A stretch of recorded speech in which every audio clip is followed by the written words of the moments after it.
Untuk kisah kali ini masih ada sebuah cerita yang ditulis oleh akun Twitternya @walensky10. Dan untuk kisah yang akan saya bawakan kali ini yaitu sebuah kisah yang berjudul Eka, anak dari alam gaib. Dan sebelum kita lanjut ke ceritanya, tekan dulu tombol like video ini dan jangan lupa tekan juga tombol subscribe channel ini dan nyalakan juga lonceng notifikasinya agar tidak ketinggalan cerita-cerita lainnya dari channel ini. Dan buat teman-teman yang pengen membaca langsung ceritanya, nanti silahkan saja kunjungi linknya yang nanti akan saya sertakan di kolom deskripsi. Dan seperti apa untuk kisah kali ini? Langsung saja kita masuk ke ceritanya.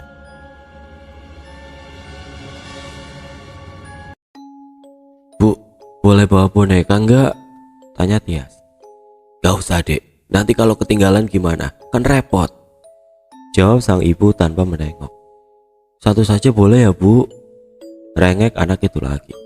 Ibunya kalah, akhirnya tersenyum sambil mengangguk, membuat anak perempuan berponi itu langsung kegirangan. Kalau Mbak Eka mau bawa apa? Tanya ibu kepada Eka, anak perempuan yang satu lagi. Cuma baju aja bu, gak bawa mainan. Mau bawa bola barangkali nanti iseng di sana. Tanya ibu lagi. Enggak, jawab Eka lagi sambil menggeleng. Eka memang berbeda dengan adiknya. Anak tomboy usia belasan tahun itu malah tidak terlalu suka dengan segala macam mainan anak perempuan. Dia yang kesehariannya lebih sering bermain dengan anak laki-laki, lebih gemar memanjat pohon atau ikut bermain bola. Badannya yang tinggi dan langsing seakan tidak pernah kehabisan energi untuk bergerak lebih gesit dari anak perempuan seusianya. Bahkan bila dibandingkan dengan anak lelaki sekalipun, dia lebih unggul. Nyalinya jangan ditanya.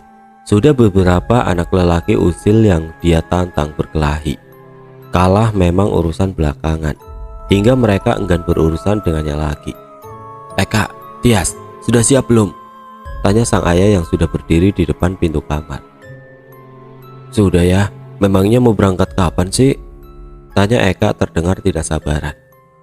Ya kalau bisa sekarang, kita harus sampai di stasiun sebelum jam 9 pagi loh. Jawab sang ayah sambil melirik jam tangannya. Ibu lantas mengajak ayah menyingkir, lalu berbicara dengan nada suara yang sengaja dipelankan, namun masih bisa terdengar walau lirik. Ya, ini yakin kita mau ajak anak-anak ke sana? Ibu berbisik sambil melirik ke arah Eka dan Tias. Gak apa-apa bu, Mas Santoso juga bilang begitu. Kamu tenang saja, aku yakin semua akan baik-baik saja. Jawab ayah pelan. Ibu masih terlihat bimbang, seperti masih ada yang ingin disampaikannya. Tapi akhirnya ibu memilih diam. Hari ini Eka dan keluarganya akan pulang ke kampung halaman ayah. Mereka diundang untuk menghadiri acara pernikahan Mbak Enggar yang akan dilangsungkan beberapa hari lagi. Mbak Enggar adalah putri sematawayang dari Pak De Santoso, kakak tertua dari ayah yang tinggal menempati rumah warisan peninggalan eyang di kampung. Ayah dan ibunya Eka dulu juga pernah tinggal di sana di tahun-tahun awal pernikahan mereka, sebelum akhirnya hijrah ke Jakarta waktu Eka masih bayi. Eka begitu antusias, ini adalah kunjungan pertama dia dan juga adiknya. Sudah terbayang keseruan yang akan dia dapatkan di rumah Pak De Santoso yang terletak di sebuah desa di kaki gunung yang dikelilingi hutan, yang selama ini hanya dia dengar dari cerita-cerita ayah dan ibunya saja. Selesai menempuh perjalanan panjang dan melelahkan, menjelang tengah malam akhirnya mereka tiba di rumah Pak De Santoso. Alhamdulillah, akhirnya kalian sampai juga. Pekik Pak De Santoso menyambut girang sambil membentangkan tangannya lalu memeluk ayah. Gimana perjalanannya Tris? Lancar mas. Ini Tias toh. Wah sudah gede kamu ya. Tias, ayo salim sama Pak De, pinta ayahnya. Tias segera meraih jemari Pak De Santoso dan langsung menciumnya. Disambut usapan lembut jemari Pak De-nya di kepalanya. Capek ya? Jauh banget ya rumahnya Pak De, ucap Pak De Santoso sambil tertawa. Iya Pak De, tapi Tias pinter kok. Dia gak muntah di jalan, sangga ibu yang ada di sebelahnya. Tias cuma bisa tersenyum sambil mengangguk dengan mata yang sudah sayu. Alah, sudah pada sampai toh. Bude Asi berteriak cempreng. Istri Pak De Santoso itu keluar dari kamar sambil menguci rambutnya. diikuti oleh Mbak Enggar yang nampak tersenyum lebar. "Loh, Eka mana?" tanya Pak De Santoso sambil celingak-celinguk. Mereka yang baru sadar seketika ikut celingak-celinguk mencari Eka. "Eka, Eka!" Ayah memanggil namun tidak ada jawaban. Lalu dia melangkah kembali keluar rumah, diikuti oleh yang lainnya. Akhirnya Eka ditemukan dia sedang berdiri mematung di halaman, menghadap ke arah rimbunya pepohonan yang diselimuti kegelapan. "Eka, kamu ngapain di situ?" Eka yang sedang menatap kosong lurus ke depan, tiba-tiba kaget seolah tersadar. Itu Bu, ada suara yang panggil-panggil Eka di sana," jawabnya sambil menunjuk lurus ke arah pepohonan gelap, tidak jauh dari tempatnya berdiri. Wajah ibu seketika berubah. Dia memandang ke arah ayah sambil berbisik lirik. "Yah, gimana ini ya?" Ayah tidak membalas. Dia mencoba bersikap tenang sambil melirik ke arah Eka. Sudah, ayo masuk, di luar dingin," ucap ayah lalu merangkul Eka dan menuntunnya menuju ke rumah. "Eka?" Pak De Santoso menyapa dengan wajah yang tegang. Jauh berbeda ketika dia menyambut di awal tadi. "Gimana kabarmu, Dok? Sehat?" tanya Pak De Santoso lagi. Nada bicaranya gugup, senyumnya aneh, seolah dipaksakan menutupi kegugupannya. Matanya terus melihat ke arah belakang Eka yang kosong, tidak ada siapa-siapa. "Iya Pak De," jawab Eka singkat. "Ya Allah Dok, kamu sudah besar ya, cantik lagi," ucap Bude Asi lalu mengelus-ngelus pipi Eka.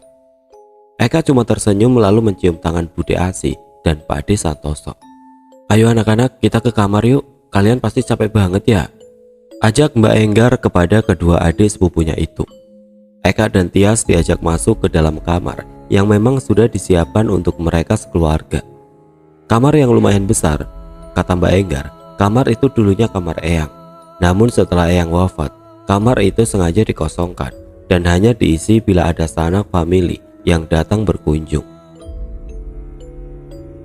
Setelah bercengkrama sebentar, Mbak Enggar akhirnya meninggalkan kedua adik sepupunya itu yang terlihat sudah mengantuk. Dia lantas bergabung dengan yang lainnya yang masih ngobrol di ruang tamu. Eka terkejut ketika dia mendadak terbangun di satu tempat yang asing dan aneh. Tempat yang dikelilingi tebing batu berlumut yang menjulang, tanpa celah, tanpa jalan keluar. Suasananya temaram, entah sore atau malam. Di situ dilihatnya beberapa orang bocah yang sedang bermain bercengkrama dengan riangnya bersama seorang wanita berbaju lusuh. Wanita itu memberikan bocah-bocah itu berbagai macam makanan, buah-buahan yang segar dan ranum, juga kue-kue manis jajanan pasar beraneka ragam bentuk dan warna. Wanita itu mendekati Eka, membelai rambutnya, mengusap pipinya, lalu memberikan 2 buah kue basah berhias gula merah yang terlihat manis dan menggoda. Namun ketika Eka baru saja menerimanya, tiba-tiba ada sebuah tangan besar berbulu yang menampik tangannya hingga kue jatuh ke tanah, lalu mencengkram tangannya erat-erat. Eka meronta, tapi cengkraman tangan itu kian kuat, lalu membawanya pergi melesat menjauhi. Eka terbangun dari tidurnya, nafasnya naik turun. Sejenak dia tertegun memandang ke sekeliling seperti orang bingung. Adiknya sudah tidur, juga ayah dan ibunya yang terlelap, kelelahan di kasur lantai. Cuma mimpi, batinnya lega. Ketika pagi setelah mandi dan sarapan, Eka dan Tias yang sudah tidak sabar langsung minta izin untuk bermain di luar. "Boleh, tapi jangan jauh-jauh ya, sekitar sini saja," ucap ayahnya mewanti-wanti. Ibu sepertinya keberatan, namun tidak tega untuk melarang. Keduanya pun langsung berlari keluar ke girangan, terutama Eka, karena dia memang lebih suka bermain di alam terbuka. Sesuatu yang sulit dilakukannya di Jakarta yang padat dan sempit. Sebentar saja kedua anak perempuan itu telah sibuk dengan keriangannya masing-masing. Tias langsung menuju barisan pohon-pohon pendek yang ditumbuhi bunga warna-warni. Sesaat kemudian kedua tangan mungilnya telah penuh dengan aneka bunga yang dia petik. Eka tidak mau kalah. Dia dengan girangnya berusaha memanjat pohon jambu air untuk memetik buahnya yang bergerombol menggiurkan. "Mbak Eka, sini main bunga-bungaan sama aku," teriak Tias memanggil di hadapan rangkaian bunga-bunga yang telah disusunnya sedemikian rupa di atas rumput. Tapi kakaknya tidak menjawab.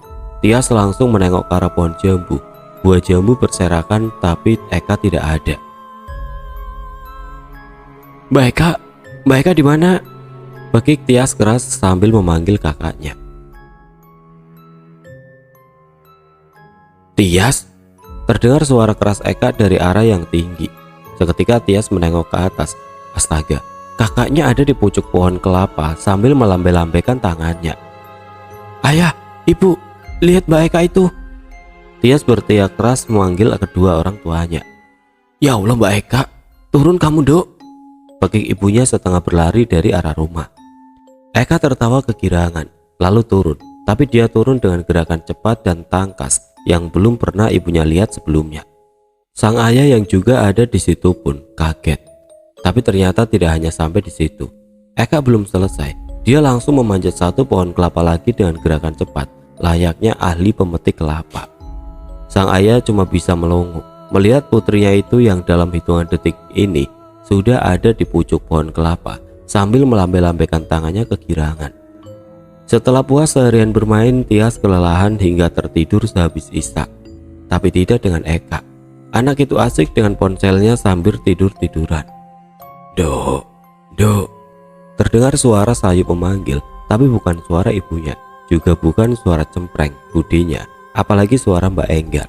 Suara itu terdengar parau, seperti orang sakit tenggorokan. Eka melirik adiknya yang sudah pulas.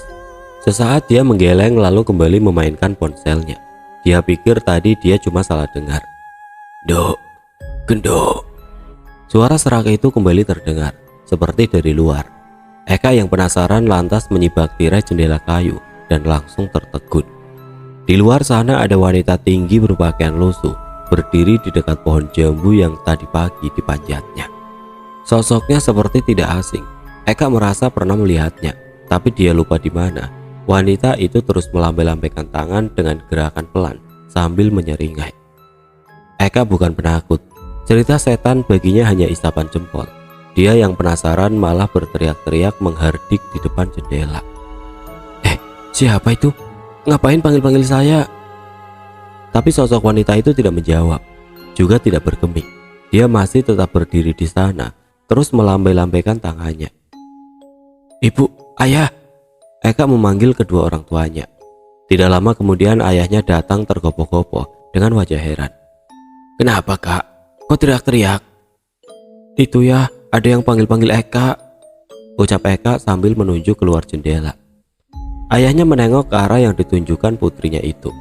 Tapi dia cuma melihat gelap, tidak ada apa-apa di sana. Gak ada siapa-siapa kak, mungkin cuma suara pohon ditiup angin, jelas ayahnya. Eka bingung, ini ayahnya serius atau bercanda? Sudah jelas wanita itu masih berdiri di sana, kenapa ayah bilang tidak ada? Itu ya dekat pohon jambu, ucapnya lagi, kali ini sambil menunjuk tegas. Dia pikir ayahnya melihat ke arah yang salah.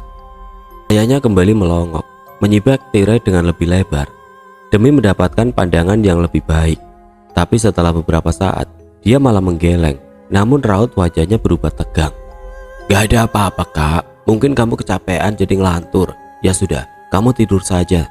Itu, adikmu sudah pulas dari tadi, balas sang ayah lalu menutup jendela rapat-rapat. Eka tidak puas, tapi dia menurut.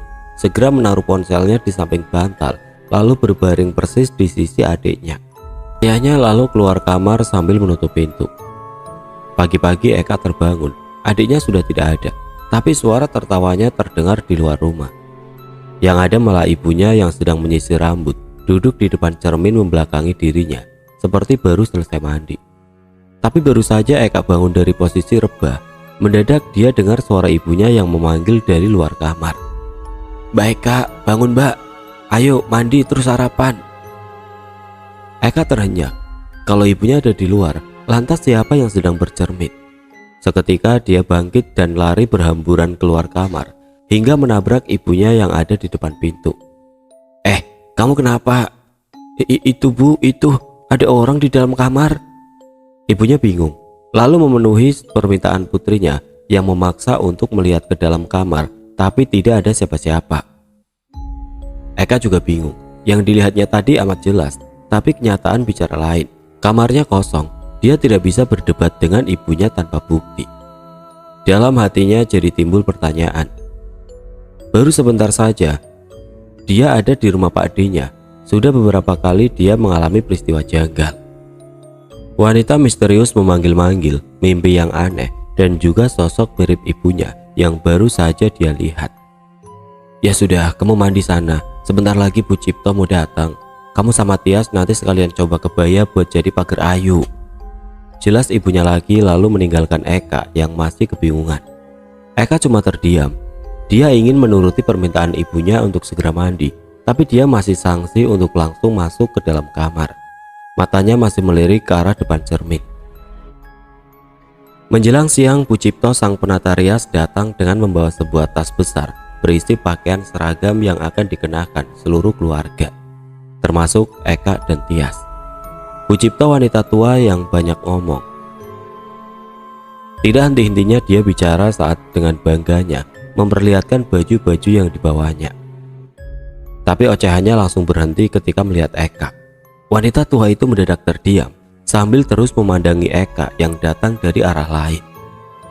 Ini anak yang waktu itu, ucap Bu Cipto terputus ketika Pak D Santoso memberinya kode dengan menggeleng.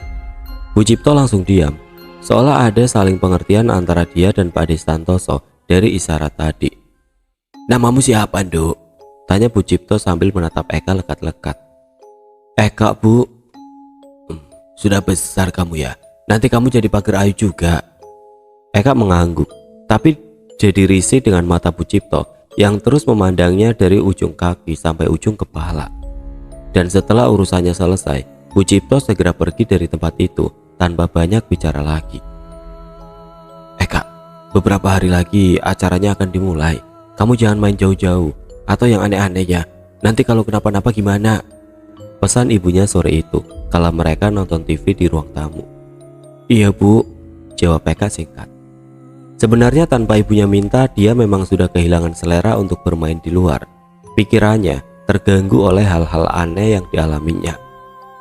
Dia sudah menceritakan semuanya kepada Pak D Santoso, tentang wanita yang memanggil-manggil, tentang mimpi anehnya yang berulang, dan juga tentang sosok mirip ibunya yang bercermin di dalam kamar.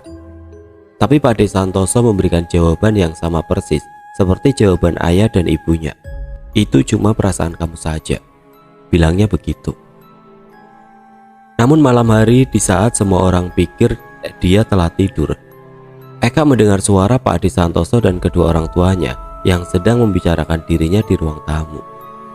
Mas Santoso, aku khawatir sama Eka mas, tingkahnya jadi aneh, ucap ibunya. Ya, aku juga lihat, tapi aku yakin dia akan baik-baik saja. Kamu gak perlu khawatir. Apa Eka kita bawa balik ke Jakarta saja ya? Aku takut dia kenapa-napa. Ya gak perlu Bu, aku setuju sama Mas Santoso. Semua akan baik-baik saja, aku yakin, saut ayah. Eka tidak mengerti apa yang mereka bicarakan, apa yang ibunya khawatirkan. Semua pembicaraan itu berbanding terbalik dengan sikap mereka saat Eka mengeluhkan kejadian yang dialaminya. Mereka bilang tidak ada apa-apa, itu cuma perasaanmu saja. Gak perlu khawatir, tapi mereka sendiri aneh. Hari-hari berikutnya berjalan normal, tidak ada lagi yang aneh-aneh. Eka jadi berpikir kalau semua yang dialaminya kemarin memang tidak nyata. Tapi di saat dia mulai melupakannya, di malam yang lain ketika semua orang terlelap, tidur Eka jadi terusik karena mencium bau perengus dan suara hembusan nafas berat yang mendengus-dengus. Matanya terlalu berat untuk terbuka, tapi bau perengus tercium makin kuat dan amat familiar, seperti aroma tubuhnya sendiri bila dia terlalu banyak berkeringat. Dengan mata yang cuma terbuka segaris, samar di tengah-tengah remang cahaya, dilihatnya ada sesuatu yang berdiri di dekat jendela. Sesosok berbulu lebat, entah hitam atau abu-abu, dengan ekor yang panjang, berdiri mematung menghadap jendela, membelakangi dirinya. Sepintas mirip monyet, tapi badannya sebesar orang dewasa. Dalam kondisi setengah sadar antara tidur dan terjaga, otak Eka terlalu malas untuk berpikir. Dia anggap itu tidak nyata.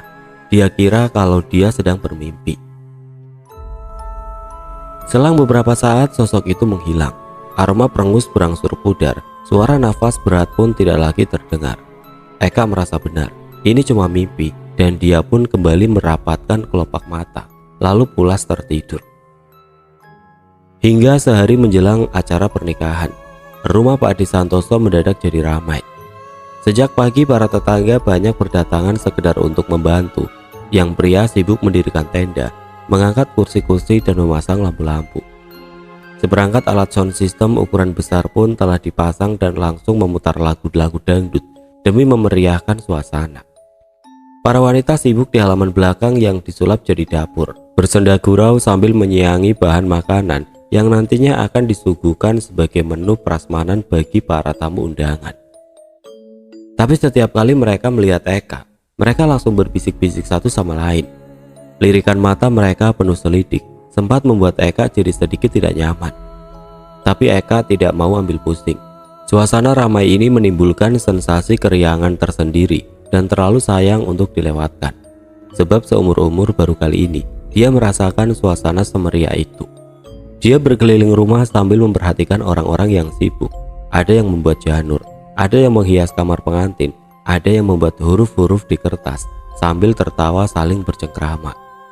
Tapi ketika dia sedang asik memperhatikan orang yang membuat janur di halaman, matanya seolah dituntun untuk memandang ke arah lain dan melihat sesuatu yang membuatnya langsung tertegun. Di kejauhan, wanita misterius berbaju lusuh itu muncul lagi di antara barisan pepohonan. Siapa sih dia? Kenapa dia selalu muncul tiba-tiba? Apa maunya? Sempat dia kira wanita itu orang gila, atau mungkin ini yang disebut setan. Tapi ini siang bolong. Kata orang, setan tidak muncul di siang-siang begini. Dan bukan Eka namanya kalau langsung takut. Dia malah penasaran dan seperti tertuntun untuk mendekati wanita itu yang terus melambaikan tangannya memanggil-manggil. Langkah Eka kian dekat dan makin mendekat. Kini dalam jarak sedekat itu, dia baru ingat wanita itu persis seperti yang ada di dalam mimpinya. Wanita itu terus menyeringai, tapi bagi Eka, seringai itu kini terlihat seperti senyuman hingga dirinya berani untuk menyapa. Ibu siapa? Kenapa panggil-panggil saya?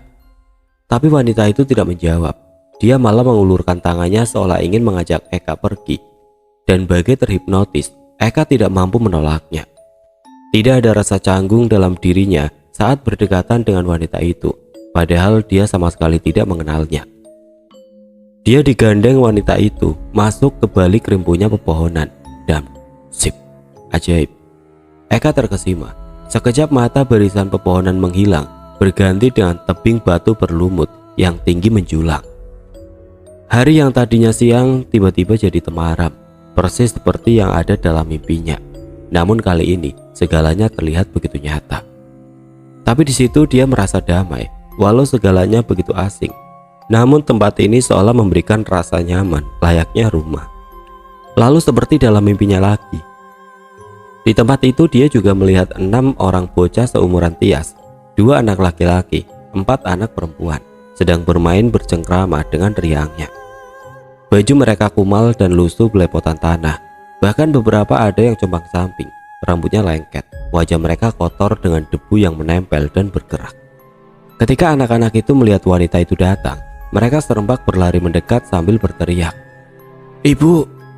Sebentar saja mereka sudah mengerubungi wanita itu. Ada yang memeluk kaki, pinggang, dan beberapa berebut menggandeng tangan. Wanita itu kembali menyeringai. Dia terus melangkah ke arah sebuah batu besar dengan semua anak itu masih terus mengerubunginya.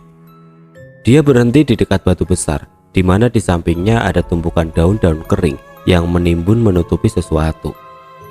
Daun-daun pun disibak. Lalu terlihat benda-benda yang ada di balik tumpukannya. Tadinya Eka kira kalau itu buah-buahan dan kue jajanan pasar, seperti yang ada dalam mimpinya. Karena sejak tadi, semua kejadian begitu runut, bagai dejavu. Tapi apa yang dilihatnya justru malah membuat matanya jadi terbelalak. Ceker ayam, kotoran sapi, potongan kepala burung, bangkai tikus, dan yang paling menjijikan adalah biji mata juga, entah dari hewan apa. Eka langsung mual ingin muntah saat bau busuk menyengat dari benda-benda itu menusuk hidungnya. Wanita itu langsung melirik sinis, tapi Eka tidak peduli. Isi perutnya kini benar-benar keluar karena tidak mampu lagi menahan jijik. Dan gilanya, para bocah tadi malah kegirangan saat wanita itu membagikan benda-benda busuk itu kepada mereka dan langsung melahapnya dengan rakus. Wanita itu lantas mendekati Eka, lalu memberikan 2 biji mata yang nampak berlendir dan memerah berlumuran darah. Eka langsung tersurut mundur sambil menggeleng, tapi wanita itu seperti tidak suka dengan gestur penolakan Eka. Matanya langsung mendelik marah dan memaksa Eka untuk memakannya. Eka menampik sambil menutup mulutnya rapat-rapat. Dia ingin segera pergi, tapi entah mengapa tubuhnya mendadak lemas. Akhirnya dia cuma bisa berjongkok lalu meringkuk demi menghindari paksaan wanita itu. Wanita itu makin marah, tiba-tiba menjerit melengking panjang, lalu secara aneh dia berubah wujud. Wajahnya jadi menyeramkan, bola matanya menghitam total, rambutnya memanjang kaku dan kasar bagai ijuk. Kuku-kukunya meruncing, gigi-giginya jadi besar dengan sepasang taring tersembul di sudut mulutnya yang menyeringai lebar. Dan kini bertelanjang dada, memperlihatkan payudara yang besar dan kendor, menjuntai menggelantung sampai ke perut. Dengan rumput-rumput kering dan akar menjulur yang menutupi pinggang hingga lututnya. Eka menjerit histeris sambil memalingkan wajah. Wujud wanita itu terlalu menyeramkan untuk dilihat Eka. Makin panik ketika wanita menyeramkan itu berusaha mencengkram lengannya. Namun tiba-tiba terdengar suara menggeram keras seiring kemunculan seekor kera abu-abu seukuran orang dewasa.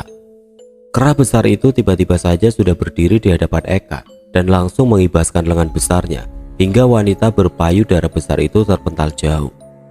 Para bocah kumal berteriak lari berhamburan sembunyi entah kemana. Tapi wanita menyeramkan itu cepat berdiri, mulutnya menyeringai marah, memamerkan gigi taringnya. Tapi sang kera besar tidak bergeming. Dia balas berteriak menggeram, tidak kalah garang. Dua makhluk aneh dan menakutkan saling berhadapan-hadapan. Eka tetap meringkuk di tanah, memeluk kedua lututnya erat-erat sambil membenamkan wajahnya. Tubuhnya gemetar. Kini dia amat ketakutan. Apa yang dilihatnya benar-benar membuat nyalinya meleleh. Namun sayup-sayup terdengar suara seseorang berteriak memanggilnya dari arah yang lain. "Eka, ayo Nduk, kita pergi dari sini." Pakde Santoso tiba-tiba muncul entah dari mana, lalu dengan sigap menggendong tubuh Eka dan bergegas membawanya menyingkir dari tempat itu. Dalam kondisi lemas dan ketakutan, Eka cuma bisa pasrah saat dia dibawa Pakde Santoso yang bergerak tergesa-gesa. Eka bingung, ini mau kemana? Dinding batu berlumut tidak menampakkan jalan keluar, tapi Pakdenya terus melangkah menuju dinding batu, lalu membawa Eka menembus ke dalamnya. Segalanya berubah dalam sekejap. Dinding batu seketika menghilang, berganti dengan barisan pepohonan yang kini muncul kembali. Namun suasana remang malah berubah jadi gelap, menandakan bahwa hari sesungguhnya telah malam. Dalam hitungan menit tiba-tiba dia sudah ada di halaman rumah dengan keluarganya yang serempak terkejut melihat kemunculannya dalam gendongan Pakde Santoso yang melangkah terseok-seok. "Ya Allah Eka!" Pekik ibunya berlari menyongsong tergopok-gopok. Ayah tidak kalah kaget, langsung membantu Pakde Santoso membopong tubuh Eka masuk ke dalam rumah diiringi ucapan syukur dari mulut setiap orang. "Alhamdulillah." Eka langsung dibawa masuk ke dalam kamar lalu dibaringkan di atas ranjang. Ibunya menangis sambil terus menyebut-nyebut namanya. Eka bingung, dia linglung. Segalanya terjadi begitu cepat. Belum lama dia ada di tempat asing bersama wanita menakutkan dan kera raksasa. Namun kini dia sudah ada di dalam kamar. "Ambilkan saya air putih," pinta Pakde Santoso. Setelah mendapatkan apa yang diminta, Pakde Santoso nampak komat kamit di bibir gelas, lalu hendak meminumkan ke mulut Eka. Tapi Eka menolak. Dia masih bimbang. Kejadian luar biasa yang baru saja dialaminya membuatnya tidak bisa langsung percaya dengan semua yang dilihatnya. "Gak apa-apa Nduk, ini beneran Pakde. Kamu sudah ada di rumah, kamu aman," ucap Pakdenya membujuk. Sejenak Eka ragu, namun akhirnya dia menurut dan mau minum air pemberian Pakde Santoso. Eka merasa tenggorokannya mendadak sejuk sampai ke dada. Walau tubuhnya masih lemas, namun kini jauh lebih baik. "Eka," panggil ibunya sambil mendekat. Eka spontan bersurut mundur dan berpaling. "Ini benar ibu atau bukan?" Begitu batinnya bertanya, "Eka, ini ibu, Nduk." Ibunya menangis langsung memeluk tubuh Eka erat-erat. "Ibu." Eka membalas pelukan ibunya. Dekapan ibu tidak bisa bohong. Pelukan hangat penuh kasih sayang yang dia kenal sejak kecil mampu menjawab semua keraguan. "Eka takut, Bu," ucap Eka yang kini menangis dalam pelukan ibunya. "Jangan takut, Nduk. Ada ibu di sini," balas ibu yang juga terus menangis sambil mencium wajah Eka. "Iya, Nduk, kamu jangan takut. Ada kami di sini," ucap Pak De Santoso menambahkan. "Pak De, itu tadi Eka di mana? Lalu tadi makhluk apa? Tolong cerita sama Eka. Jangan bilang kalau tadi Eka cuma salah lihat." Eka langsung minta penjelasan dari Pak De Santoso. Pak De Santoso tidak langsung menjawab. Dia nampak ragu sambil melirik ke arah ayah dan ibu. Tapi akhirnya dia mau bicara setelah melihat ayah dan ibu yang mengangguk. "Baiklah, Nduk, Pak De akan cerita. Mungkin ini akan terdengar aneh dan tidak masuk akal. Tapi percaya atau tidak, itulah kenyataannya. Dulu ada anak kampung ini yang tiba-tiba hilang. Sudah dicari kemana-mana tapi tidak ketemu. Lalu orang tuanya mendatangi eyangmu untuk minta bantuan. Eyangmu itu orang yang dituahkan di kampung ini. Beliau memang biasa dimintai tolong bila ada sesuatu yang bersinggungan dengan hal gaib. Berkat bantuan eyang, keberadaan anak itu akhirnya bisa diketahui. Dia ternyata dibawa pergi ke alam gaib oleh jin perempuan yang kamu lihat tadi, yang juga hadir di dalam mimpimu. Lalu eyangmu pergi menembus alam gaib untuk menjemput anak itu. Beliau pergi ke tempat di mana jin perempuan itu bersarang. Letaknya ada di dalam hutan, tempat di mana kamu dibawa tadi. Tapi di sana selain anak yang hilang itu, eyangmu juga menemukan satu anak lagi, anak yang masih bayi, yaitu kamu." "Saya?" bekik Eka terperangah. "Ya, kamu. Akhirnya eyang juga ikut membawamu pergi dari sana. Tapi setelah berhari-hari, tidak ada orang tua yang merasa kehilangan bayi yang menjemputmu ke sini. Mungkin jin perempuan itu menculikmu dari tempat yang jauh. Kami tidak tahu. Tapi selama kamu di sini, jin perempuan itu tidak henti-hentinya terus mencoba untuk membawamu kembali. Akhirnya demi menjaga keselamatanmu, eyang memberikan pendamping untukmu yang diharapkan bisa menjagamu. Ya, monyet raksasa itu. Imbasnya karena sejak bayi dia sudah mendampingimu. Watak dan perilakumu sedikit terpengaruhi olehnya. Tapi tidak masalah, selama dia tetap menjagamu, kondisi seperti itu masih bisa diterima." "Jadi aku ini bukan anak ayah dan ibu. Lalu aku ini anak siapa?" ucap Eka menunduk sedih. "Enggak, Nduk, kamu ini anakku. Sampai kapanpun kamu tetap anakku," sangga ibu lalu kembali memeluk Eka sambil menciumi kepalanya. "Ya, kamu itu sudah kami anggap sebagai anak kami sendiri. Bahkan ayah dan ibu sengaja membawamu pergi menjauh. Semua semata-mata demi kamu. Kami tidak ingin sampai kamu kenapa-napa," ucap sang ayah menambahkan. Eka pun menangis larut dalam pelukan ayah dan ibunya. Kenyataan ini terlalu berat untuk diterima anak seusianya. Namun lagi-lagi dekapan hangat dan tulus penuh kasih sayang dari ibu dan ayah mampu menepis semua gundah. Harapan dan keyakinan muncul dengan sendirinya bahwa semua akan baik-baik saja.